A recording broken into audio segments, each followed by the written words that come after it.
Hi, I'm Louis Falgu, and welcome to Essentials. This is the series where I review albums that are essential listening for all music fans.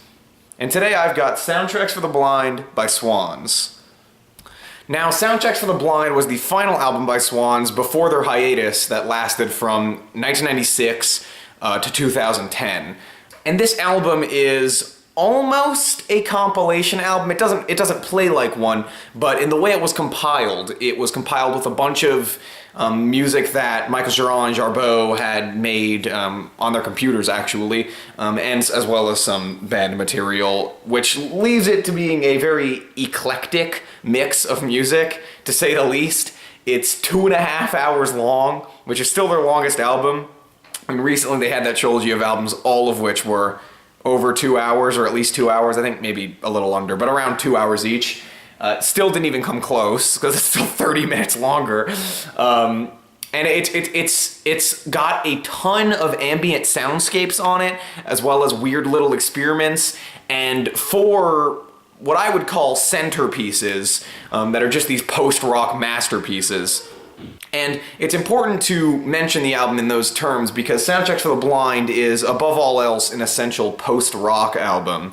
It's one of the most influential post-rock albums, to be sure, but to call the album strictly a post-rock album would be doing it a disservice because this thing is all over the place, and it would seem as if the listening experience would be disjointed and messy, but instead it's actually very cohesive.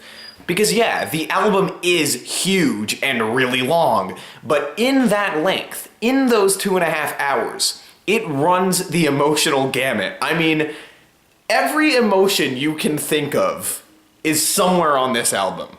Some tracks will blow you away with their sheer beauty, other tracks will terrify you, other tracks will uplift you, and other tracks will just tear you down.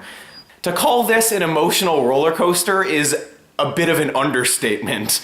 It really doesn't sound like anything else in Swans' catalog, at least not in their studio albums. I mean, you can find weird tape loops on like the Body to Body compilation, but when it comes to the sound of their major studio albums, this one just, it's just completely apart from all the other ones. It doesn't sound like them.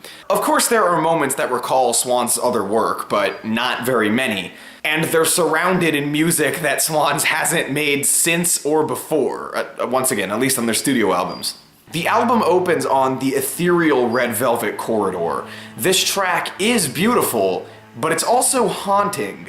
There's an element to this track that makes you feel like something's not quite right.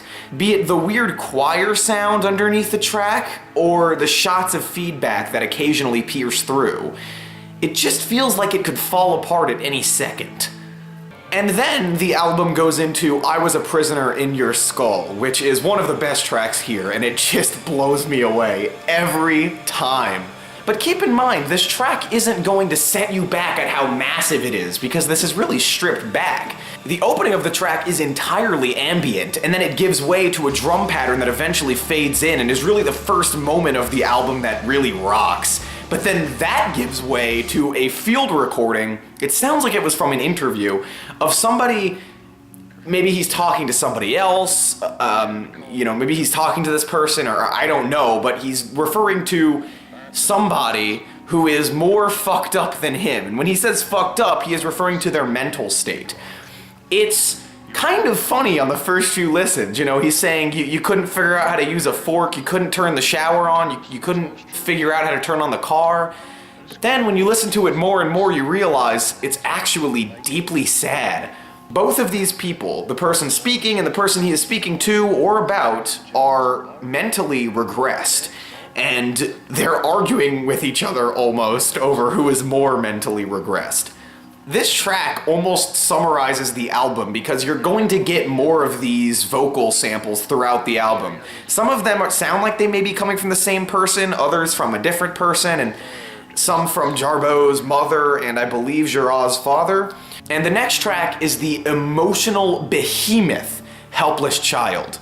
I cannot begin to describe the emotional impact of this song. It makes me well up every time I listen to it. It is absolutely incredible.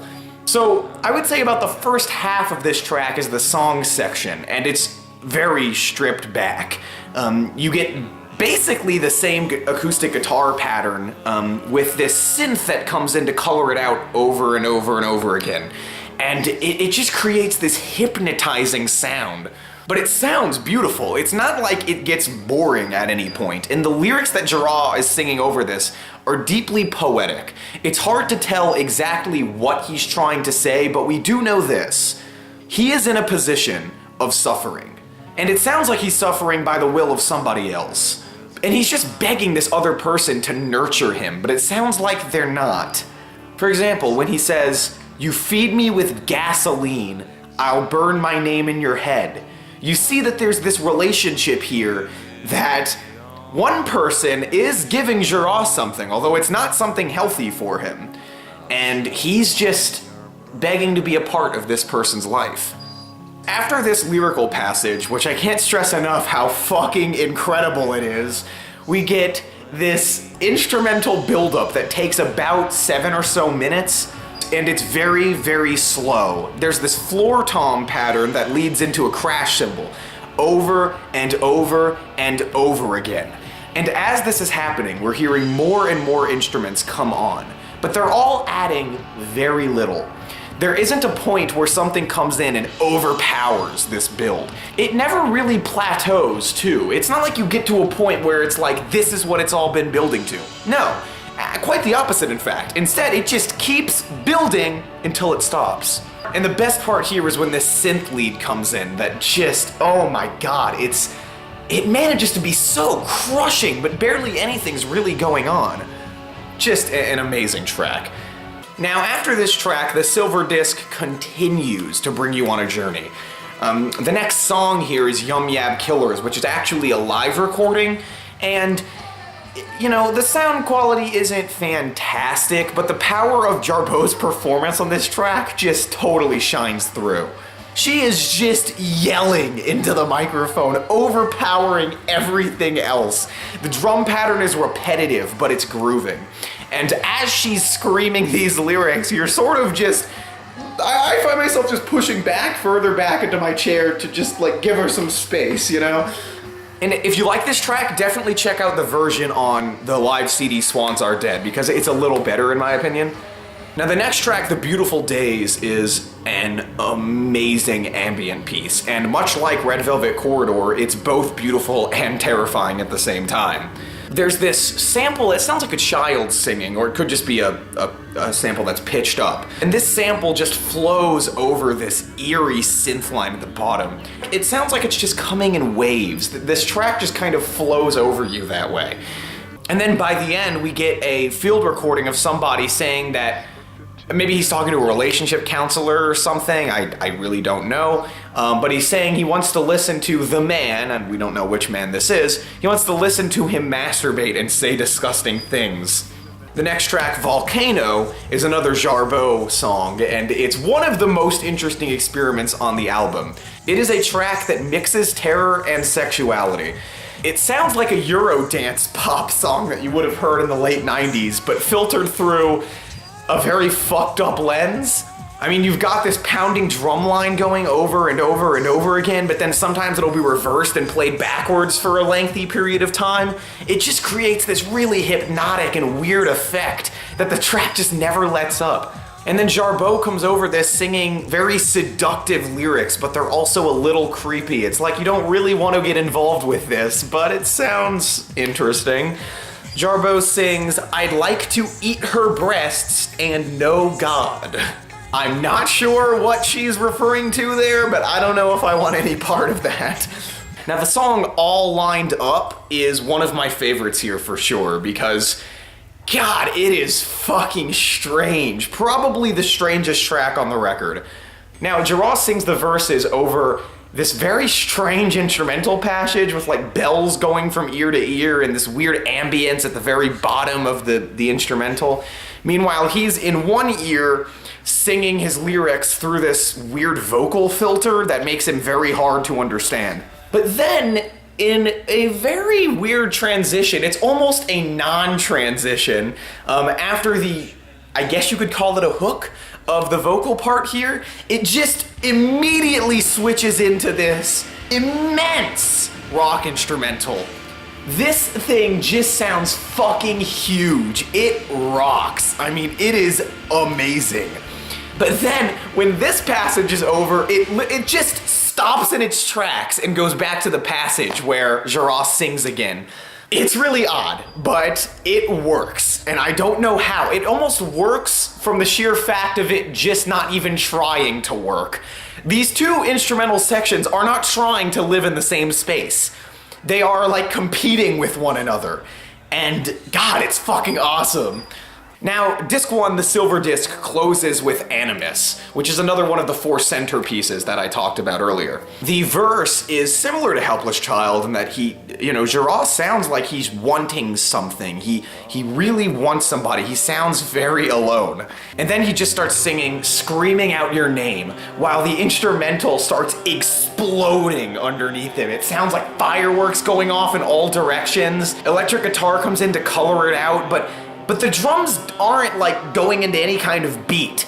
Just like the build-up of Helpless Child, it's not really climaxing.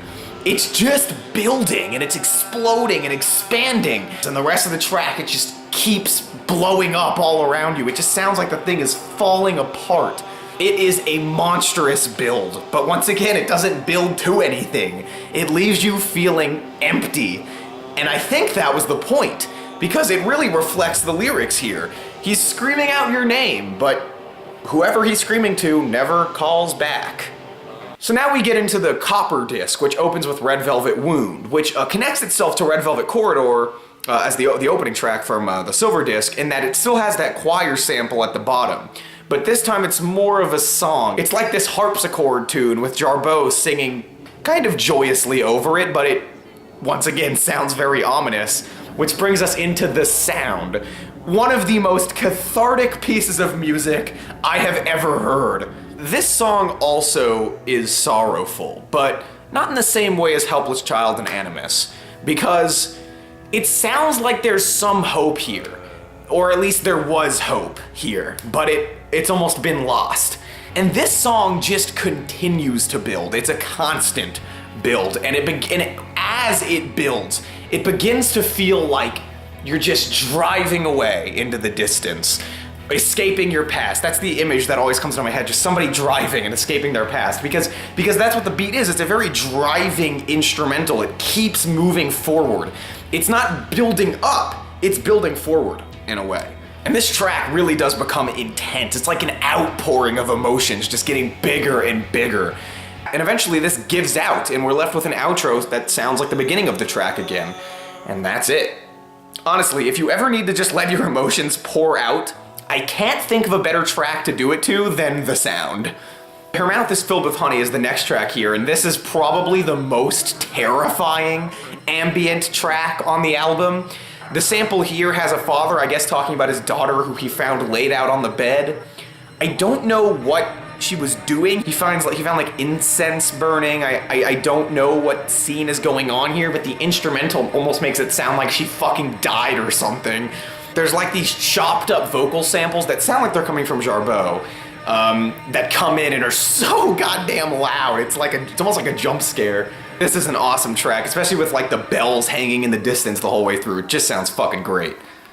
And then while I'm mentioning terrifying ambient tracks, I Love You This Much is also one of them.